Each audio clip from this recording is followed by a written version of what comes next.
عالم اسلام کے عظیم درس گاہ مرکز توحید و سنت دارالعلوم تعلیم القرآن کے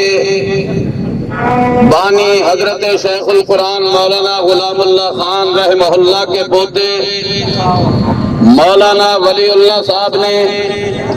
آپ کو ایک طرف متوجہ کیا ہے کہ قادیانی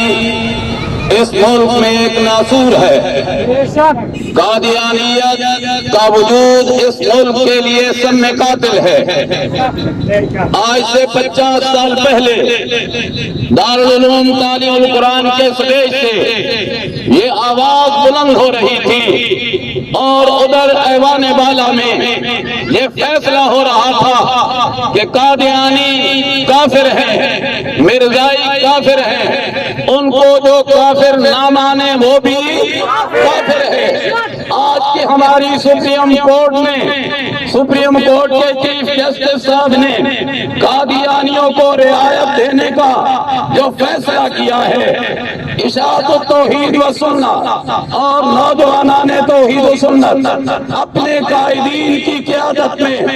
آج جیوے پاکستان ریلی میں یہ عہد کرتے ہیں کہ یہ فیصلہ